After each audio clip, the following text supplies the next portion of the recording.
Welcome to A Canadian Investing in the U.S., a podcast and YouTube channel focused on Canadians buying real estate with host Glenn Sutherland. Welcome to another episode of A Canadian Investing in the U.S. This week, my awesome guest is Marc Younger. We actually had a previous conversation, which I was so excited about. I'm like, we really need to get him on the show. Marc, tell us a little bit about yourself. So I was a financial advisor in Montreal for 12 years, built a business from scratch. At the end, I had 1,200 clients, which I thought was pretty respectable. Was doing really well, but was just not happy with the cold, the blistering cold of Montreal, and had a couple of near very bad accidents on black ice and with young kids. I have 2 kids that were 4 years old at the time, and was just kind of seeing my life flash before my eyes on black ice a couple times and said, you know what, that's enough of that. So looked for a way to move down to the States and be in warmer weather. We came down on vacation and loved it. So that's where my journey started. Yeah. So to sum it up quickly for people, Marc has done it. Marc has went from living in Montreal to legitimately living in Orlando, not just going for a vacation and staying. Actually did the proper paperwork, which is super exciting. So, Marc, just tell your story.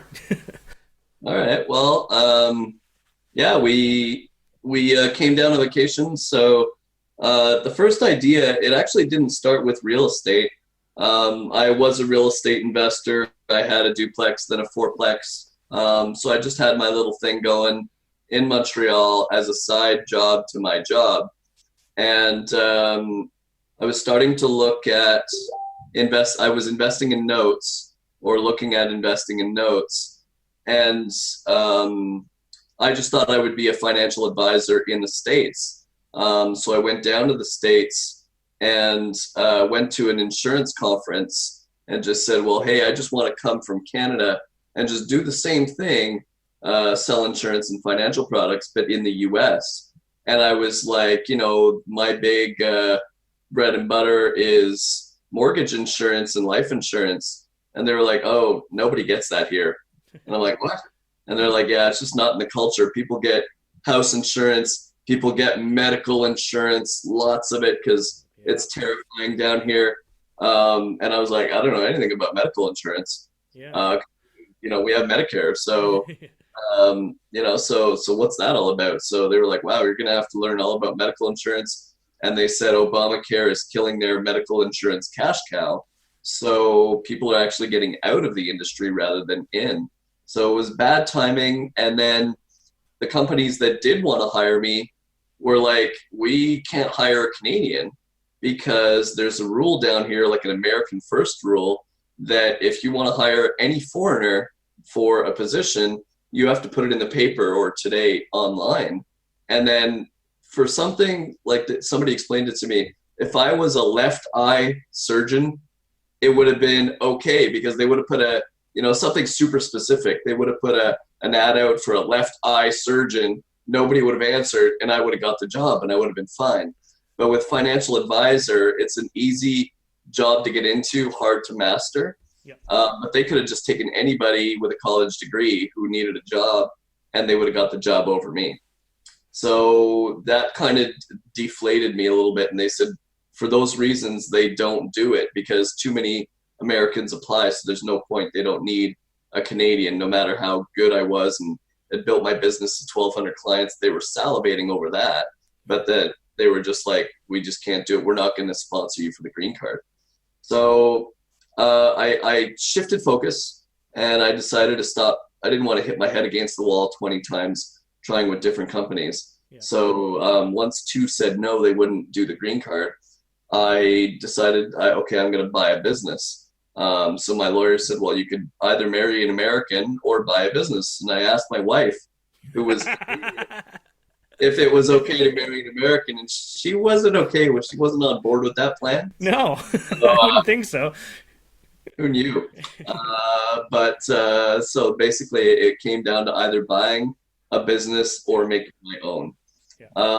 So I looked at buying a business. So I got a business broker guy, and he was like, "Oh, I've got Menchie's, Subway, Chipotle, all these food businesses." I had never been in the food business. There was a lot of lawn mowing, landscaping companies out here, but they're all very sketchy. The numbers are all kind of BS. They don't declare real numbers to the government, so they're very, very hard to get real numbers on, because they're all trying to evade taxes. So they make no money, and then what's the point? So, you see on paper, hey, I want $1 million for my business, but I make $10,000 a year, so it's like, and they're like, but I really make more. But I'm like, well, if it's not declared, then that's just your word. Yeah. So I looked at and then the legitimate ones like Menchie's, they want $800,000 for a business that they tell you you're going to make $400,000 for a business they say you're going to make like 50 or 60 grand a year. So I was like, the numbers don't really add up there. I'm going to be in debt for the rest of my life. Yeah. So I just was kind of sad at one point, going, "Ugh, this is never going to work." And then it dawned on me, like, well, okay, what do I know? I know real estate. I've had a duplex. I've had a fourplex. I've been going to conferences. I met Nathan Turner, and he talked to me about. First, I met Matthew Bourgoin, and bought a couple of properties with him in Pittsburgh, but they told me you can't just manage, single family residences, because that's too easy. Like, just it's too passive, right? Yeah, it's too passive. So they told me, no, you really, the attorney was like, no, you really got to be in it. So I met Nathan Turner at a little event that Matthew Bourgoin had put on in Montreal. And he was talking about notes. And at first, it didn't really click for me. I was like, okay, thanks a lot. But then a few months later, when I decided I really wanted to go down to the States, I said, this might be my solution. So I invested in notes with him. And, we saw those notes to fruition, and then bought another series, got investors, came down here, essentially made the business plan, told the government I was going to come down here and, buy a bunch of notes, and then buy more notes, and then buy, distressed properties and all that. Cool. And then, so essentially that's what I did. That's what I'm doing. I came down here. Floridians are very, very leery of outsiders because there's a lot of scams here. It's because of the elderly population, especially in South Florida. When I met investors, they were like, "How do I know you're not a scam? Scam, scam, scam." They're terrified of scams. So it takes a longer time to kind of build people's trust. Yeah. But by going to the same meetings over and over again, getting yourself known, getting people to notice you, being a business member of my local RIA, that gave me permission to stand up and speak and tell people who I was. And then just repetition. People started to trust me because they saw me everywhere. They knew that I was starting to get a reputation, and that's kind of what I did. Let's talk the brass tacks, because you need to get even still you need a green card, a social security number. You need something in order to do this. Like, what's the process to go through to get the stuff to get down there? So find a good attorney, and then the attorney will kind of. So I got a company called Journey, and they made me a big business plan, because those can be tough. Like a really solid big one can be daunting to put together. So they put together something fantastic for me for about $1,500, and then the attorney found a really good attorney in California. Really like him, and he just laid everything out for me. He's like, he does this like day in and day out, and he was like, here's what you're gonna do. You've got two options. He's like, do you have $1 million? I'm like, no. So he's like, well, there's only one option for you. The EB5 that lends to the green card, if you have $500,000 in a rural area project, or $1 million in a city project, you basically get like the red carpet treatment and it leads to a green card. I did not have $1 million burning a hole in my pocket. Yep. So I went the cheaper country cousin version, which is the E2, which what they say is you need to put a substantial amount. They do not specify what substantial is, but my attorney was like, it's pretty much known that it's got to be over 150,000, and the more the better. So I ended up putting in, about 250,000 in total. Some of that was, so I bought some notes. So I bought notes for a good chunk of that, probably about 200,000 worth. Yep. And the rest is like building your company. So they were like, show us that you have office space. So I had to actually rent office space for 2 years in advance. So I found an office space that was like a community office space, called Scribble Space, near where I wanted to live, because I didn't even live there yet. Yeah. But it's like I signed a 2-year lease in the community that I wanted to live in advance. And then I was like, there's my office. And I literally had to go buy, because the idea with the E2 is in 5 years, you have to have 5 employees. In reality, those could be 5 guys cutting grass for your company. They could be 5 guys doing work on your renovations, or those could be 5 office people. So if they're like working on your renovations, they actually have to be like staff of yours. They can't be like you've hired out a contractor to do that. Yeah, they have to kind of work for you. Like they could be your crew, Okay. and they could just work for you, but they have to work for you like consistently.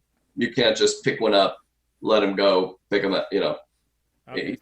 He's got to work for my company, Evergreen. Okay. And some of them can just be like accountants and things like that, but they do kind of have to work for you. They can't just be an accountant that you hire for $500 for your taxes.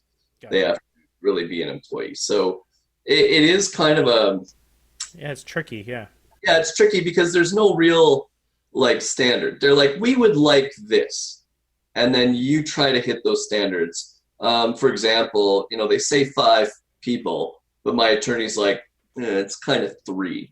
Like it's, if you're doing 3 or 4 and you go, I'm trying my best, that they'll pass you for another 5 years, is what I've heard. Okay, so how have you coming along? Have you hired some staff so far, or what's? Well, I'm in talks to convert a crew that works for me, who's working for their boss, my GC, in one of the places I invest, and he would like flip them over to me to work for me permanently. At first, when I was doing notes, I've kind of transitioned to flips now. So because the notes were taking a long time, and so longer than I expected initially. So essentially, when I bought notes, you kind of buy them a little bit everywhere. I was buying them kind of spread out. I had 4 or 5 in one state, 4 or 5 in another state, and I didn't really concentrate on one place, because when you're getting notes, unless you've got huge deal flow, you can't always pick them in. Like in Canada, it would be like you can't pick them all in Pickering, Ontario. Yeah. They're going to be all over Ontario, and you can't, and some might even be in Quebec or whatever. So it was the same thing in the States. I had some in Illinois, I had some in Indiana, I had some, a little bit all over the place. So as I'm transitioning out of that and more into here are the communities I'm buying in with my teams that are there established, I'm going to be able to hire those crews, and then automatically I get like 5 guys or 3 or 4 or 5 guys on my crew, and they'll just work for Evergreen. That's awesome. Okay, so I'm just going to try and summarize this all in my head.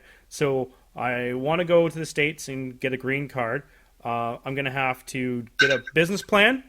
I'm going to have to get an office space, work my way towards getting at least 3 employees. Is there anything else? Is there an interview process? Thanks for tuning in. I've cut this episode into 2 pieces, so please tune in to episode 77 to get the end of the episode. Thanks, guys. Bye.